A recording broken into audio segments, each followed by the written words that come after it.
हम जो श्वास लेते हैं वैज्ञानिक दृष्टि से ये ऑक्सीजन है। जो हम प्रश्वास छोड़ते हैं ये कार्बन डाइऑक्साइड है। मानव शरीर के लिए ऑक्सीजन अमृत का कार्य करती है और कार्बन डाइऑक्साइड जहर का काम करती है। आप हिंदू हैं, चलिए ऑक्सीजन ग्रहण करते समय राम का रा बोल के दिखाइए। आप मुस्लिम हैं, श्वास लेते समय अल्लाह का आ बोल के दिखाइए। आप सिख हैं, श्वास लेते हुए वाहेगुरु का वाह बोल के दिखाइए। आप ईसाई हैं, अवर फादर का ओ बोल के दिखाइए। श्वास लेते हुए नहीं बोल सकते ना। प्रकृति के इस रहस्य को समझिए।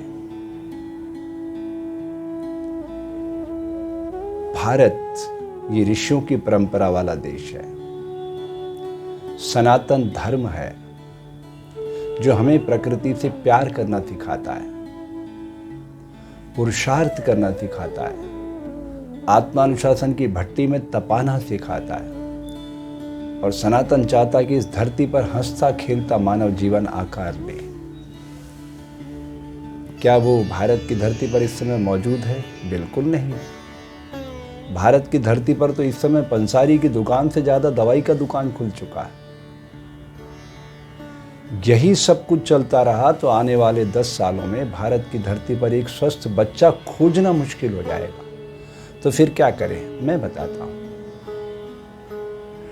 डॉक्टर सीवी रमन ने 1930 में दुनिया को रंगों की भाषा दी। 1930, अभी चल रहा है 2022, समाप्ति की ओर है ये। 92 साल पहले की बात बता रहा हूं। 2015 में हमें एक मौका था। 21 जून 2015 को पहली बार दुनिया ने विश्व योग दिवस मनाया। तब मैंने भारत सरकार को एक पत्र लिखा कि आप 2 घोषणाएं कर दीजिए कि संसार में सिर्फ 2 जातियां हैं, स्त्री तथा पुरुष। नंबर 1। नंबर 2, योग इज 1 to 1। कोई 2 व्यक्ति एक जैसी क्रिया करने पर एक जैसा परिणाम नहीं पा सकते, ये भ्रम है। हम भारत सरकार की तरफ से कलेक्टिव एक्सरसाइज को प्रमोट कर रहे हैं, ये योग नहीं है। योग में शरीर, प्राण तथा विचार के मध्य संतुलन बनाना सीखना होता है। हमें तो प्राण का ही पता नहीं है कि प्राण काम कैसे कर रहा है बॉडी में। मैं बताता हूं। जब हम श्वास लेते हैं तो हमारा वोकल कॉर्ड ब्रेक होता है। हम वाणी का उद्गम नहीं कर सकते क्योंकि ये हमारी जो डिवाइस है वोकल कॉर्ड में, ये कैरोटिड प्लेक्स, जिसे हम योग की भाषा में विशुद्ध चक्र कहते हैं, यहाँ से श्वास जैसे डिवाइस में से उतरता है, प्राण, अपान, समान, व्यान, उदान 5 तरह की वायु में रूपांतरित कर देता है उस प्राण को। तभी तो आंख देखती है, कान सुनता है, नासिका गंध सुगंध दुर्गंध बताती, जिह्वा स्वाद बताती है, वाणी का उद्गम करती है, और ये त्वचा इस मौसम का एहसास कराती है, गर्मी है, सर्दी है, ठंड है, हर मौसम के साथ आपको जोड़ती है। तो ये ज्ञानेंद्रियाँ कैसे काम करती है, उस डिवाइस को समझना पड़ेगा। तो भारतीय समाज में जो मौजूदा वर्ण व्यवस्था है, शूद्र वैश्य क्षत्रिय ब्राह्मण, ये मानव शरीर के भीतर की स्थिति है। शूद्र क्या करता है? मल मूत्र पसीना कब बाहर फेंकता है और माँ के गर्भ से बच्चे को धकेल कर पूर्ण सौंदर्य का परिचय देता है। यह सफाई कामगार। वैश्य क्या करता है? जो हमने खाया, जो हमने प्राण लिया, जो हमने सोचा, उन तीनों को मिलाता है और फिर डेबिट क्रेडिट बैलेंस कर देता है। बॉडी को कितना चाहिए वो लेके बाकी सब कचरा बाहर फेंक देता है। ये वैश्य है। क्षत्रिय कौन है? इस शरीर की रक्षा करता है, बिना रुके थके निर्बाध गति से कार्य करता है। और ये ज्ञानेंद्रिय ब्राह्मण स्वरूप है, ये इस शरीर को सेवक के रूप में इस्तेमाल करती है। हम लगातार गलतियां कर रहे हैं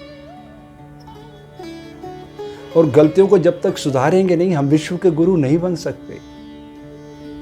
हम अपने ही घर में देखो तमाशबीन बने हुए हैं, क्या चल रहा है देश के अंदर। एक हिंसक पशु कह रहा है कि मारकाट मचाओ सारे देश में आपस में, धर्म के नाम पे। ये धर्म है? ये धर्म नहीं है। धर्म तो बहुत उच्च कोटि की अवस्था है। जब आप ध्यान लगाना सीखोगे तब आपको पता चलेगा कि धर्म किस चिड़िया का नाम है। तो फिर रास्ता क्या है? रास्ता है, अगर हम मोबाइल से मतदान ला सके तो भारत दुनिया का सबसे खूबसूरत लोकतांत्रिक देश बन सकता है।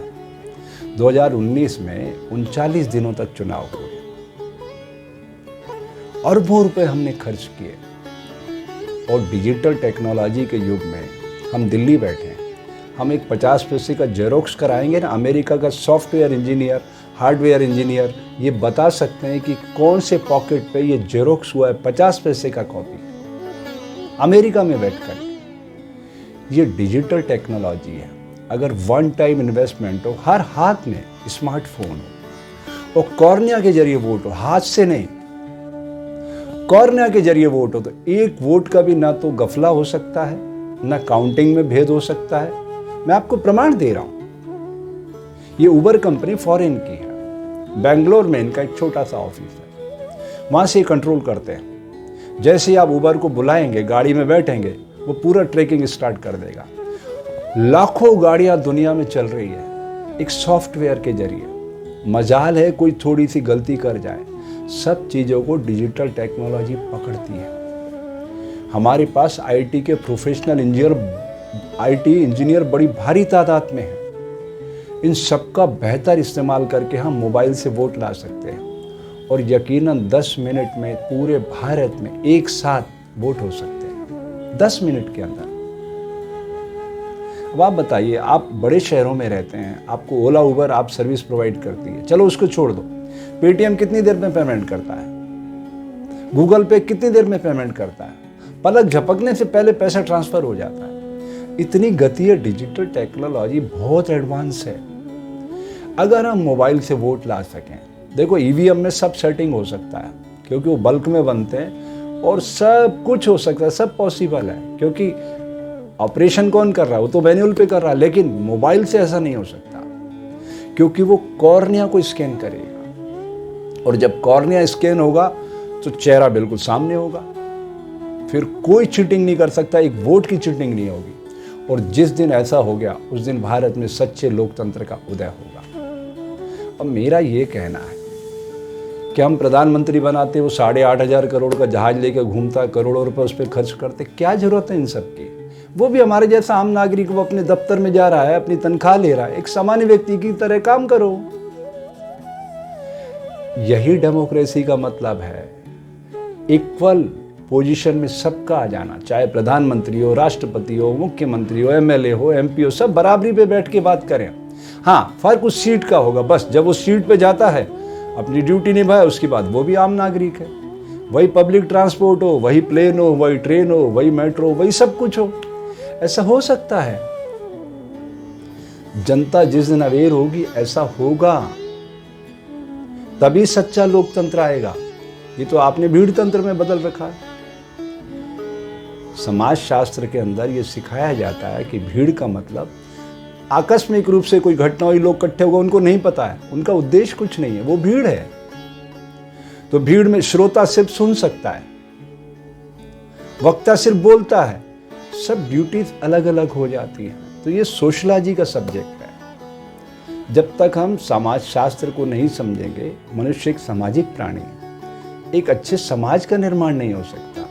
तो समाज शास्त्र का पॉलिटिकल साइंस के साथ अटैचमेंट है, राजनीति विज्ञान के साथ। राजनीति विज्ञान क्या है? वायु दिखाई नहीं देती लेकिन सबको साथ लेके चलती है, इसे लीडरशिप कहता हूं मैं। इसकी ट्रेनिंग की जरूरत है। एक कांस्टेबल बनाने के लिए 9 महीने ट्रेनिंग होती है, और प्रधानमंत्री के लिए कोई ट्रेनिंग नहीं है। तो कोई भी व्यक्ति भेड़ बकरियों की तरह देश की जनता को हांकेगा और हम हकते चले जाएंगे। प्रकृति ने सोचने के लिए दिमाग दिया है ना। जब आप पेट से सोचेंगे तो आपको कुछ दिखाई नहीं देगा, लेकिन दिमाग से सोचेंगे तो आपको लगेगा कितना करप्शन है भारत की धरती पे। मां के गर्भ से अछूत पैदा कर देना, कब तक झेलोगे आप ये सब? मैं आपको प्रमाण दे रहा हूं। मैं जो भी बात कह रहा हूं उसके पीछे वैज्ञानिक और आध्यात्मिक पक्ष जुड़े हुए हैं। ये हिंदू, मुस्लिम, सिख, ईसाई, जैन, बौद्ध वगैरह वगैरह, ये सब पंथ हैं, सनातन धर्म है। जो प्रकृति से प्यार करेगा, जो पुरुषार्थ करेगा, कभी किसी के आगे हाथ नहीं फैलाएगा, वो इस सूर्य के कलर को, भगवा कलर को अपने शरीर पे धारण कर सकता है। आपको पता है इस वस्त्र को पहन के 70 लाख लोग क्या कर रहे हैं समाज के अंदर? ये वस्त्र वो व्यक्ति पहन सकता है जो समाज को देना जानता है। सूर्य भगवान क्या करते हैं? इस कलर में आके एंटीऑक्सीडेंट स्प्रे करते हैं वायुमंडल में। इतनी पवित्रता भारतीय ऋषियों ने हमें दी और हमने क्या किया? उसको मदारी की चंग पे नाचने वाले बंदर बन गए हम।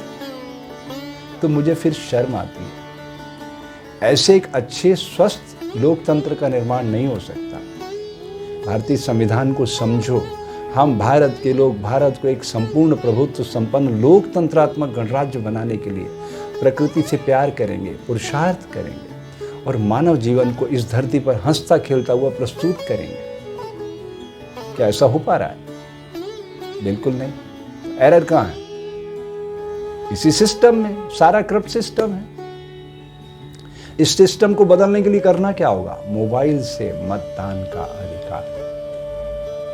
यकीन जानिए, हमारा अरबों रुपया बचेगा, हिंसा मारकाट रुकेगी और लोगों का दिमाग अपग्रेड होगा, सोचने की शक्ति बढ़ेगी। क्योंकि मोबाइल पे जब आप अपना एक फोटो खींचते हो, आप मोबाइल को हिलाते रहो, आपका फोटो नहीं आता। तो आपको पता है कि स्टेबल करने पर फोटो अच्छा आता है। तो स्टेबिलिटी किसके पास है? सूर्य भगवान के पास। एंगल धरती माँ के पास है। ब्रीदिंग जल के पास है। वायु दिखाई नहीं देती, आकाश रिक्त है, वैक्यूम से प्रकट होता है। ये जो पंच महाभूत है, हजारों साल पहले भी थे, आज भी, हजारों साल बाद भी रहेंगे। मानव मस्तिष्क लगातार अपग्रेड होता जाएगा। बैलगाड़ी का बेरिंग आया, आज ड्रोन का बेरिंग है। समय का पहिया यहाँ रुकेगा नहीं, आगे बढ़ता चला जा रहा है। दुनिया बहुत तेजी से हाईटेक हो रही है, बदल रही है। जनरेशन 5 आ रहा है। उस मोबाइल के अंदर ऐसे सॉफ्टवेयर होंगे कि आप दांतों तले उंगली दबा लेंगे। दुनिया बहुत तेजी से बदल रही है। अगर हम चाहते हैं कि भारत को दुनिया के मस्तक पर ले जाना है, तो मेरी आपसे प्रार्थना है, इस दिशा में सोचिए। मोबाइल से मतदान का अधिकार। ऐसा करके हम भारत को दुनिया का सबसे खूबसूरत लोकतांत्रिक देश बना सकते हैं। जय हिंद, जय भारत।